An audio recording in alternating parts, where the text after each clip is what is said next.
Hello and thanks for watching my video. Just a quick briefly run. This is my new element. This is my engineer. Sorry, just the gear he's on. He's a properly condi engineer. You know, everything ascended that you can get, fully condition damage NG. Because I've been suggested to do a few different classes. This will be a little condition damage with a bit of consumables for the Caudecus Manor dungeon. Just an interesting side note, when I was playing the game after launch, I actually approached this from the outside and was like, whoa, what is this? Because you get like a sort of the instant entrance, and I was like, whoa, an actual, like, I was really confused because like this is obviously the first time, I started off as human. You're in Queensdale, and you see this, you're like, what is this? This is weird. And it's only like sort of after playing for a while you realise that obviously it's a dungeon. This is actually path 3. I did this because this is the first one that came along. You can see where we're stacked here for path 3. We've come around, taken a wide berth, and we're stacked here.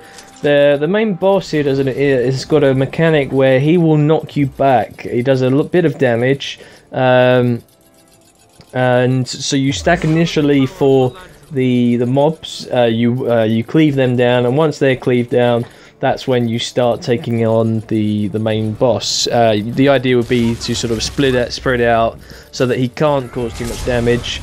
As you can see here, I'm going all like bomber man, dropping my bombs, then I'll get the grenades out. I will pop I'll put the combat log so you can see the amount of condition damage I'm actually doing, rather than just looking at those random numbers flickering by. But yeah, here we go. We've got the main boss now. He is a sort of knockback guy. It's fairly easy to sort of avoid his attacks. But for me, I'm sort of grenading from distance. You can see some of my party members are being flung back all over the place. But yeah, for a melee character, like for example a warrior or a greatsword, it's a bit tricky to fight this guy. It's more the ranged weapons are pretty easy to do. I do try and go in, I think, with my bombs in a little bit, but it's much easier to go in just with grenades firing from my NG. I'm not DPS for this guy, so I wanted to give you guys a little bit of a different perspective. It won't be, the classiest run. And you look who we got. We've got a Mesmer, an Elementalist, a Necromancer, and a Ranger. So we don't have any heavies on our team. That should give you some idea of how this is going to go. We don't have a Thief. Thief is very useful for Caudecus Manor. I will try and be a Thief for one of the other 2 runs to give you an idea why a Thief is important for this dungeon. Pretty much more so for path 1 than path 2. Although path 2 is pretty crucial to have a Thief for certain parts of it. But yeah, P3, not too difficult path really. Again, one of the slightly longer dungeons as we pick up this chest that sometimes you forget about. Then what we're gonna go. I keep forgetting where it's one dungeon. I keep forgetting where everything is each time. Because obviously it's all the same. So we stack at this point here because there are a few enemies hidden inside, and you do not want to fight them because there are some turrets that will immobilize you. So you want to lure them out to come and stack around this door here. Again, this is pretty simple stuff. I think the NPCs, or I think it was the flesh golems, actually sort of interfering with the mobs coming out. But they finally come out, and we can really sort of properly get someone's we've got the Ellie doing an ice burst, ice storm, and look, they're really suffering heavy condition damage, and they're down. I think there's a couple more that we missed. Yeah, there we go. So again, we're pulling them all out, standing by this doorway here. They can't really do much else. They don't have much more intelligence than that. So for our point of view, it's pretty good.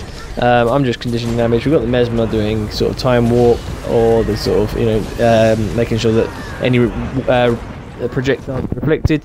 And the next bit, okay, so we've got the turret there. You can see it's just fired a turret. You want to come into this next room here, kill these bosses here, these guys. If you did have a Thief, you would be able to stealth you past this bit. However, we decided to cleave them down. I guess from you guys, if we don't have a Thief, it's not cheating as such, because I guess you want to see how it actually is, fighting your way through a dungeon. So at least doing this this way, you'll be able to see. Nothing too serious here, just the 3 elite guys that are pretty easy to take down. And then we move to the next room, and yeah, you'll see why we moved to the next room. You probably could miss out this room if you wanted to, but because those 3 elites don't actually move. So as you can see, we are going to run to the next room. We get some turrets here. We'll take the turrets out. But what you'll notice is there are 3 enemies on the other side of this wall, but we are able to damage through the wall. So you can see here, I'm grenading away, and I am damaging the hell. I'm getting so many conditions on them, and they can't hit us. If you look at my combat log, I'm not getting any hits on me at all. So it's a nice, easy, risk-free way, I think, to kill these bosses, or to kill these elites. And I think I just wasn't able to hit, but look at the conditions on them, on that guy. Next bit, quite an interesting thing. We get a lot of rocket turrets. You can't damage the rocket turrets unless you have one of these guns. And what these guns do, these reflect the missiles back towards the rocket turrets and damages them. So yes, a bit different. The fact that you have to use them can be a little bit tricky. It is best to go all sort of together so that you take it in turns. We were a bit disorganized. You can see one of the guys hiding there. The other 3, I think one didn't even pick up a gun. He was just letting us do it.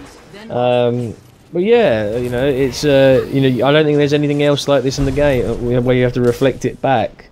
Okay, you can get some reflects, but the fact that you can't actually damage this stuff without reflecting sort of these missiles back, I don't think that that's quite an interesting sort of style. You have to know how to do it properly.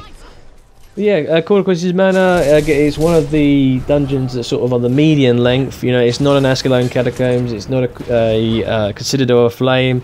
This, alongside the Honor of the Waves and the Crucible of Eternity, they're the medium length dungeons. I would consider Twilight Arbor as well to being a short length dungeon. Twilight Arbor, both up and sort of forward pass.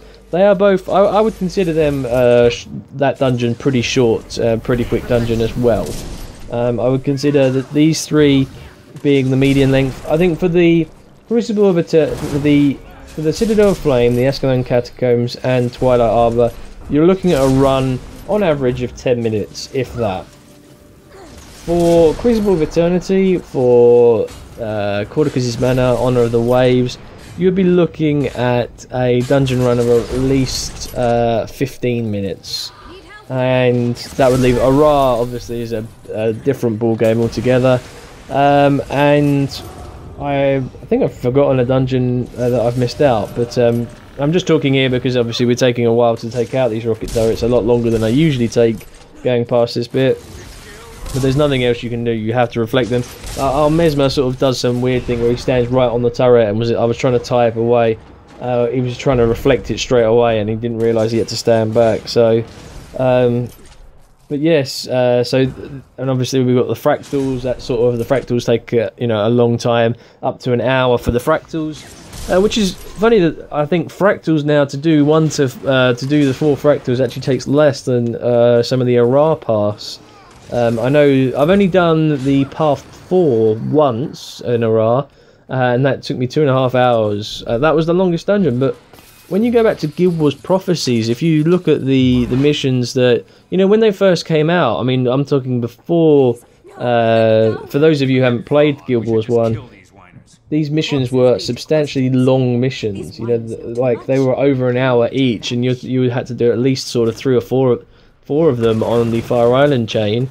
But they gave you that sense of accomplishment once you'd done it. And I quite enjoyed it. So we're up to this bit. We've got past the rocket guy. We've just pulled out this mobs here and one of the bosses. This boss is a sort of he has some sort of grenades, I believe. He does a mass AOE effect.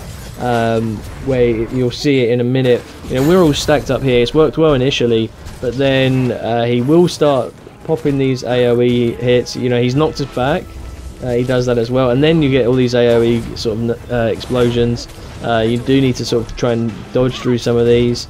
The AoE explosions aren't too damaging, but you know, consistently, if it keeps damaging you like that, it will build up and up and up. So you want to kind of stack and sort of dodge into the wall if you can. I dodged away there, but yeah, I'm doing significant condition damage on him, and he is a little bit of a tricky boss. Not too much to worry about though. He has taken me out a couple of times previously. You can see now I'm pretty low on health. I'll finally get the healing turret, and we're still doing, I mean, we're getting a lot of bleeds on him from my point of view. He's obviously suffering fire damage, popping confusion, getting poison going. So he's taking a lot of condition damage, and that's the pressure I'm putting on him here. And we've completed that part of the dungeon, so that's that boss done. We'll get the chest here. We then have some spike traps that we sort of have to avoid with a couple of enemies at the end. I didn't do this particularly well. I thought someone else was going to run, but being one of the medium class armors, I was sort of one with a bit more armor to face these guys. Yeah, I should have gone with my reflecting shield. I think I tried to use my reflecting shield, but I exploded. At least I went down, and I have I think it's the Ruin of the Crate on my armor. So I create a Death Nova, and that's obviously poisoning these enemies, giving them some substantial damage. And it's the next bit that's where the thief becomes pretty crucial. We've got a Mesmer, and we're going to use the Mesmer's stealthing abilities. Obviously, the difference is a bit along the cooldown. So you can see if you're positioning, we're stacked right on them. Now these guys, this is a big mob set. You probably do not want to engage them. It is possible, but it's risky. The preferred method is to avoid them, and the way we do that is by stealthing. So I asked the Mesmer here, can you stealth us? Because obviously the Mesmer has two stealthing skills. He has the elite skill, and he also has the stealth sort of field that you can run through that stealths you, and it's a good combination that the Mesmer can do, considering you don't have a thief available. So we have to wait around for his cooldowns to finish, and let's talk about sort of the fact that Caudecus' Manor, it tends to be one of the dungeons that sort of ran occasionally. P1 would be the better, is the quickest path that you can do, particularly again if you have a thief. A thief with the stealth skills really come into their own here, but you compare it to some of the other dungeons, as I mentioned, the three fast ones, Ascalon Catacombs, Citadel of Flame, and the Twilight Arbor. The medium length dungeons, the whole Honor of the Waves, obviously that's a level 80 dungeon because it's in Frostgorge Sound, and the Crucible of Eternity, it's in Mount Maelstrom, which is again a higher level area, not quite level 80 but still substantial.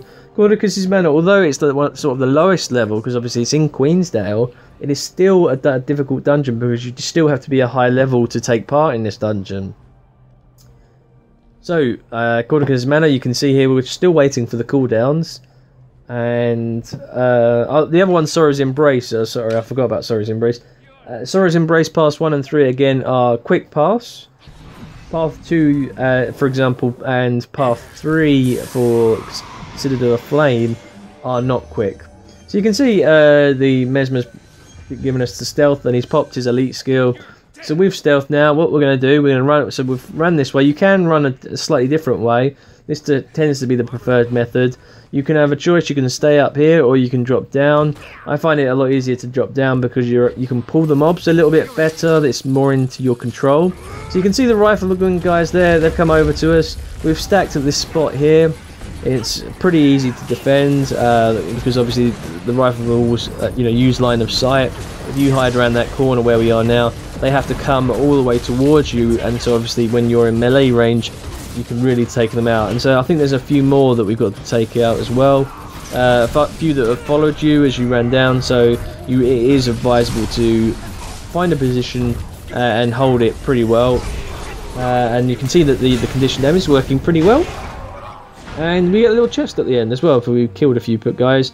We do have a few more elites that we have here. I tend to stack at this position here. My colleagues or my party members fail to do so, so we sort of stack a little bit further behind. And it's just that stacking is a very easy way to sort of control where the enemies go, because they do tend to stay in AoE range. It wasn't the same for Guild Wars 1. When you popped an AoE skill, they would try and after a couple of hits they would run away from it, and the AI in Guild Wars 2 isn't as effective. It means you can really control a lot better. So as you can see here, we've come to another point again where there are significant enemies, and you can pull them, but you run the risk of dying, so it's not advisable, and it's also lengthier.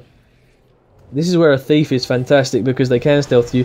But what the Mesmer did, he stealthed it a little bit too close, and I got hit by a rifleman twice, and it really did significant damage. The Mesmer then reses me, but unfortunately, obviously the stealth wears off. I tried to heal, but get absolutely nailed by the bandits. I got knocked down, and it all goes to hell. So I'm going to cut it back, and it'll be me and the Mesmer who both died. We're in a similar position. This time I pop a reflect. I have my shield to reflect those rifle bullets, and I am able, with the Mesmer stealthing me, I get a little bit stuck. But again, using the shield, helpful, reflecting some of these weapons. The Mesmer just behind me, he's comfortable because I'm taking a lot of the flak. He's able to run through pretty unscathed there. And we run just to this part of the map. It's the furthest point, because then those guys, the mob that were chasing us away down the stairs, they give up because we're out of range. And so we get the elite bandit riflemen. They can be a little bit difficult to take out if you're not prepared, if you don't have some reflex, but they are pretty easy. There's nothing really to sort of write home about. 3 standard ranged weapon elites. They will do a little bit of damage. If you don't, I'm popping my reflective shield here, trying to get them back. Unfortunately, I don't have my combat log up, so I can't really tell. Doing some condition damage. Obviously, blinds work very well against these guys, and so I'm just trying to blind them as much as possible. And yeah, generally this is the easy bit. The boss doesn't actually become sort of aggro until you've killed these bandits, so you've got nothing to worry about the boss until you kill the final one. We'll talk about the final boss, because he is a little bit tricky, especially if you haven't got all your party members. He does do knockbacks. He also puts up a sort of a wind reflecting projectiles defense, which obviously for rangers and for myself lobbing in grenades isn't ideal. And so when he pops that sort of defensive skill, you want to go in close, and that's when you use your melee. For me, I can use my bombs, and he can be taken down pretty quickly. So let's see, we're almost at the end now. It should only take about a minute to do. I hope this guide's been useful. This one is a sort of, there are a few locations that are necessary. You need to know where to stand, because you do have to have a lot of stacking in this dungeon. But again, as you see here, he's popped a reflective shield. This dungeon is easily done, but if you're pretty unfamiliar to this dungeon, it is advisable to go in with a bit more experience. Let them know that you're inexperienced, and they will help guide you through. I mean, this party here, it's not an ideal party. We've got there's no warriors, there's no guardians. We have one elementalist. We've got a necro and a mesmer and a ranger. We have no thief. So it's not a perfect party, but I mean, yeah, hell, I'm an NG for God's sake. So we've got an interesting party comp, but we're condition damage heavy. It's going to be the new meta. Condi for the win. But yeah, the guy's getting cleaved down. There's nothing. You can see he's done his knockback there. We're still popping these grenades. I do try and go in with a few bombs as well. overall, a nice, fairly easy run. Only the bit running through was the dangerous part, which would have been a lot easier with a thief. But I hope you've enjoyed watching, guys. Feel free to add any comments. Hope this has been useful, and we will see you on the next video. Thanks for watching.